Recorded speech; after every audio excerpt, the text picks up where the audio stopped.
Our next speaker comes from Sparx Systems. Her name is Nithiya Krishnan, and she's going to talk to us about harnessing Enterprise Architect for ISO TC211 in a collaborative environment. Thank you.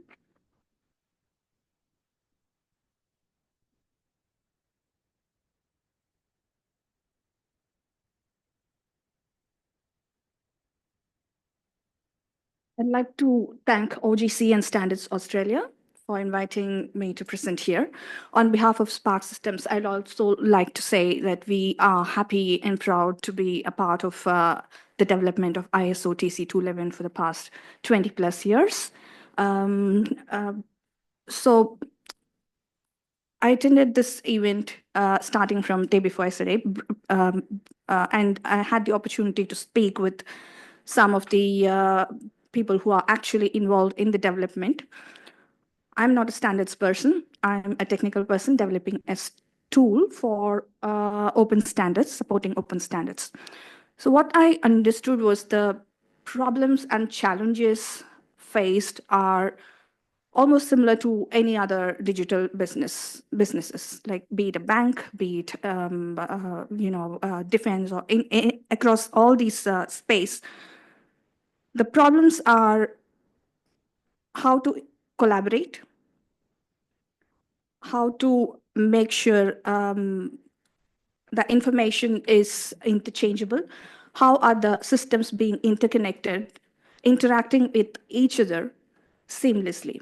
So this is something that I think I'll start with pointing this in the presentation. So let me start with what Sparx Systems does. So we develop a product called Enterprise Architect. We are based on open standards. We developed the tool using UML, and then now it's been expanded to a level where we can address architectural engineering of businesses or organizations, an end-to-end tool, whether you want requirements management, whether you want something, a feature to use just for systems engineering, or you want to have your business strategies like capability mapping done. As the name suggests, Enterprise Architect helps you with enterprise architecture. We have 1 million plus users across the world, and we have partners across the globe as well. Our organization, we have like 40 plus developers based in Creswick.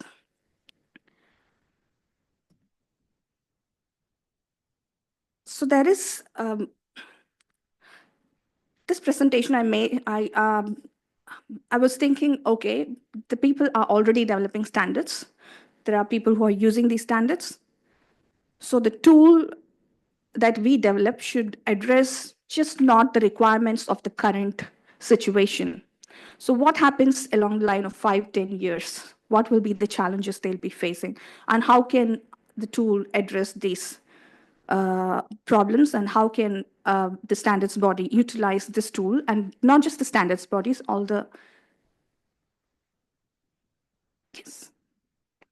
consumers of these standards bodies.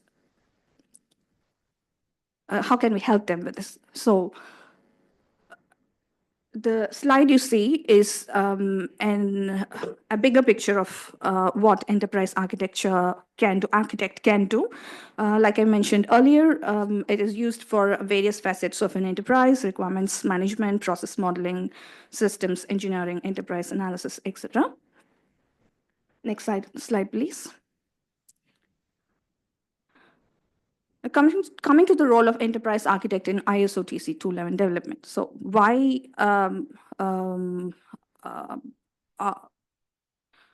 or how enterprise architect helps is we are based on open standards. The product itself is based on open standards, and we are very keen to support open standards. So visualizing of a standards model becomes very critical, and the tool aids in not just create UML models, but to help understand these interrelations between geospatial specifications or any data specifications. Say, for example, if some attribute or some relationship is removed or altered, how is it going to impact in a bigger scale? You can do an impact analysis. So these kind of features are all available inside the tool, which may not be very obvious, or people may not have used it. So I just want to make it a point, make sure that this is all available with couple of clicks. You can identify or create an impact analysis diagram. Say, for example, I'm going to delete a particular attribute from a data model or from a class. I'm going to delete a connector relationship between these two components. So what is going to be the impact on the entire scale of the standard or an enterprise or the system that's part of it?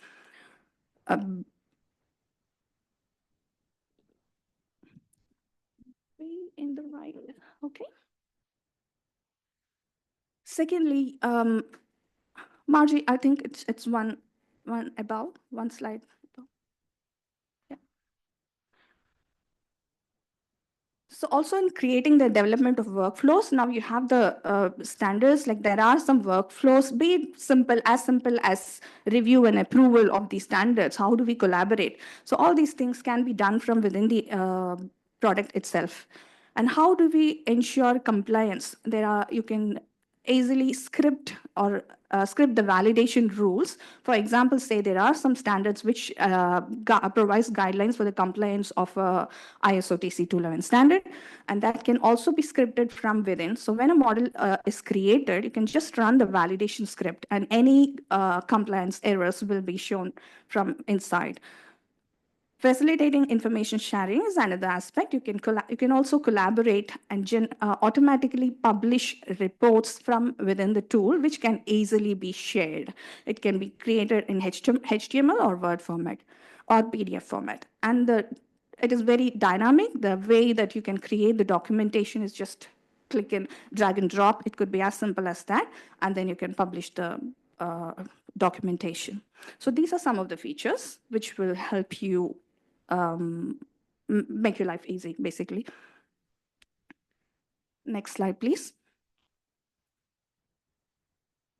So as you all know, the product supports a meta model driven approach, and it has a very minimal learning curve to maintain the models.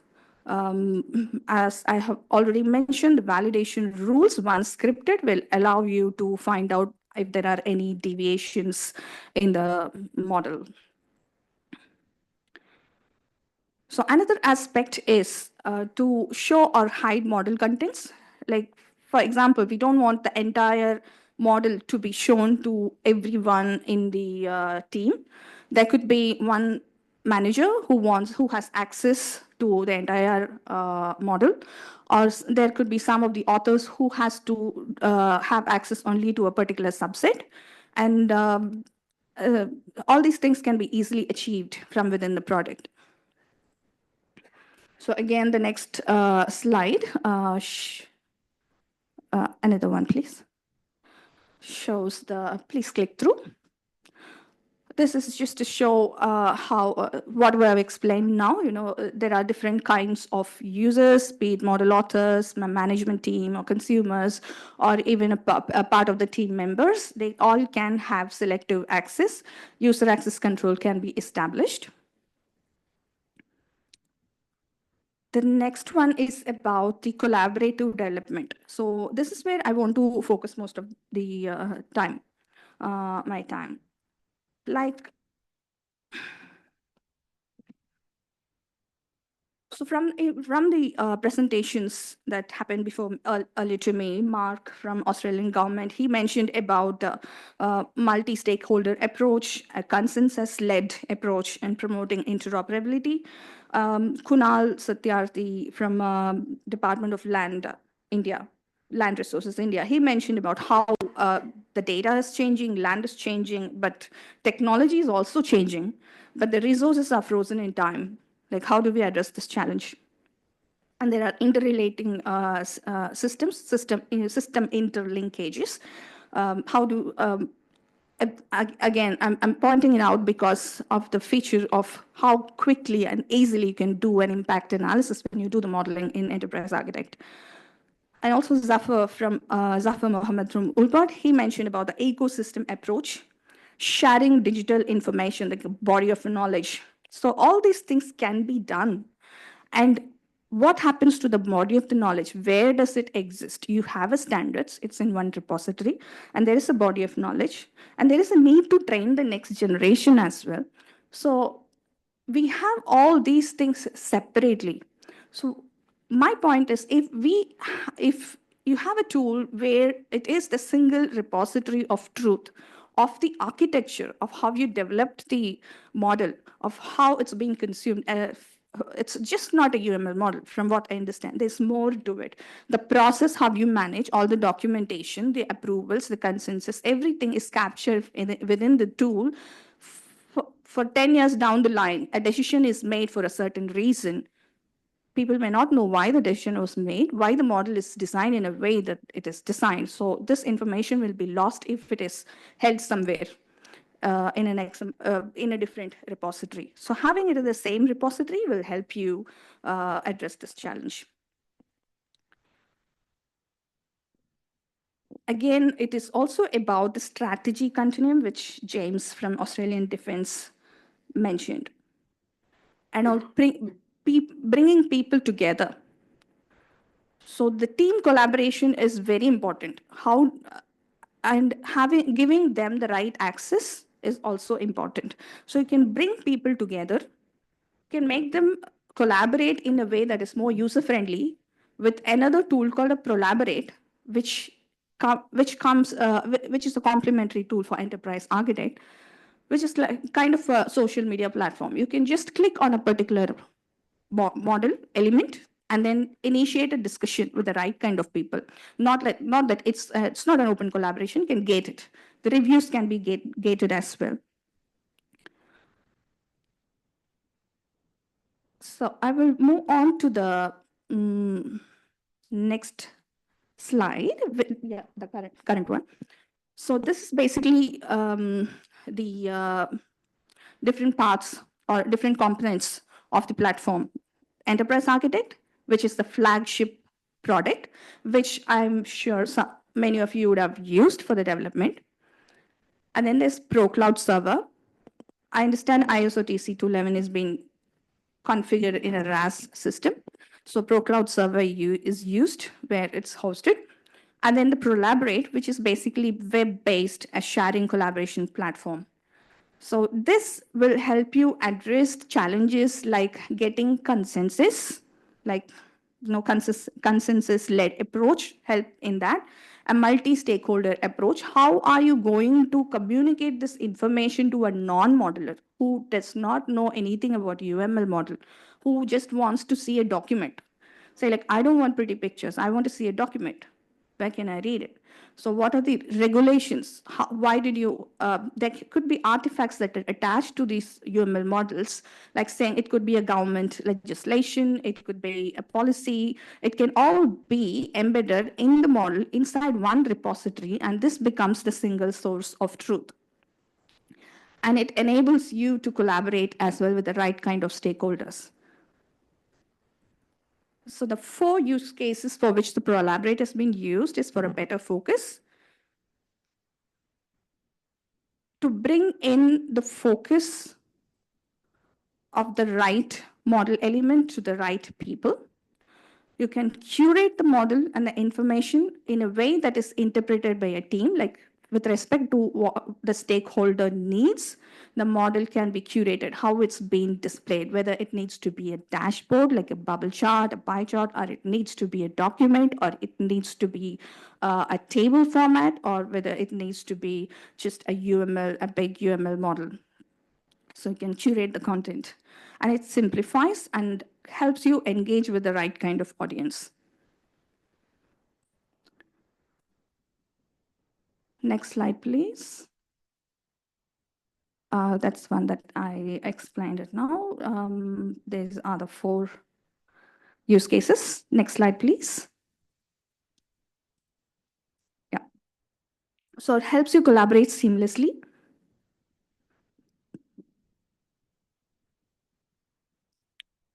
So what you see here is a dashboard. And I'm not sure if that's clear enough, but it's basically shows a discussion between the team people, where the discussions could be downloaded and shared as well. If you prefer to use it via email, that is also possible. So click forward, please. So these are some of the screenshots where the discussions are happening. Move forward, please. And this is a dashboard. The dashboard shows you, it gives you a thumbnail of different kind of information that has to be shared. You can, this dashboard is very customizable. Move forward, please. You can invite users via email to collaborate. You can invite people to just jump into the system and then collaborate. So what this means is, for example, a high-level requirement needs to be consulted with just, say, the top management who really don't care about using this tool. I just want to shoot me an email and I'll see what it is. That is also possible. So it avoids the person, the architect, or the person who's sitting in developing these models to be, copied, pasted in a particular format, and then sending an email. All you do is just send an email, and information will be passed, and people can easily look through it. So it saves a lot of time. Click through, please. Thank you. Then is the conventional reviews, how usual reviews happen. Models may be published, or information may be published, and then it has to be emailed. The documents will be emailed.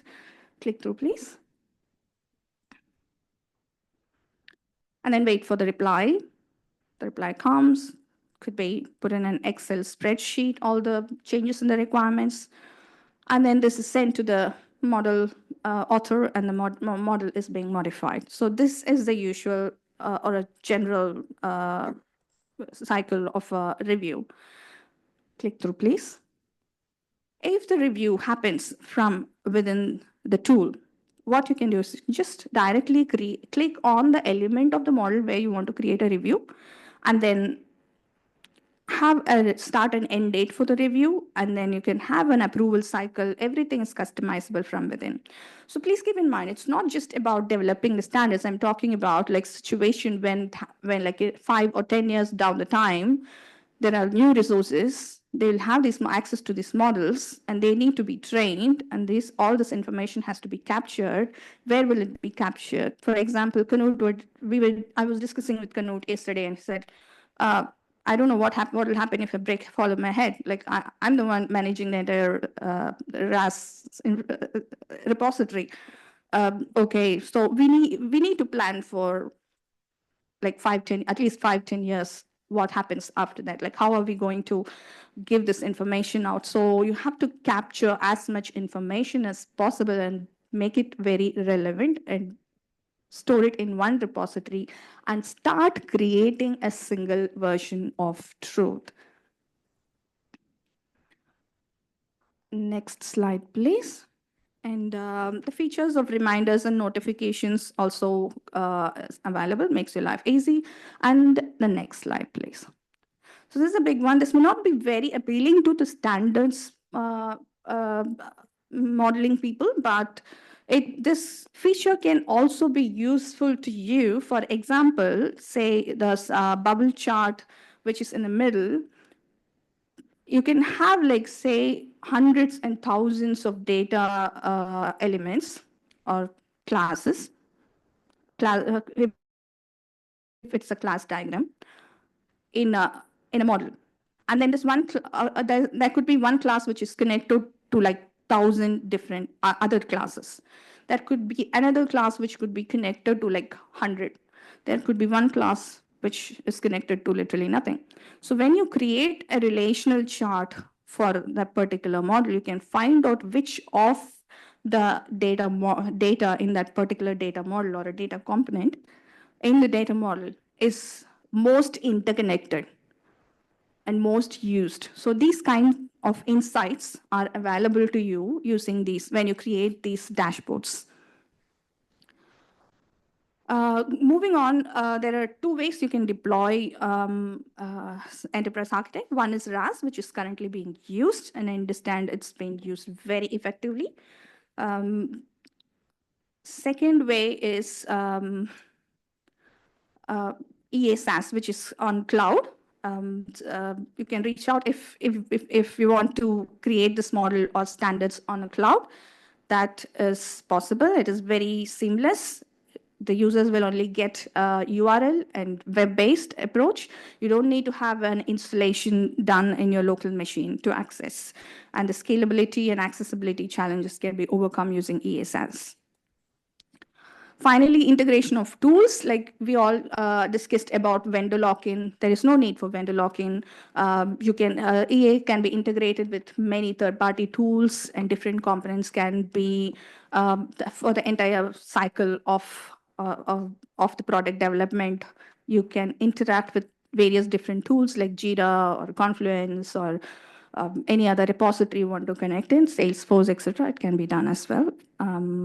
Finally, I will talk about the best practices, which there is a best practice for ISO TC 211, which you understand. But when you see a product like Enterprise Architect, you should have a modeling technique, which is very clear and precisely defined so that everybody follows it.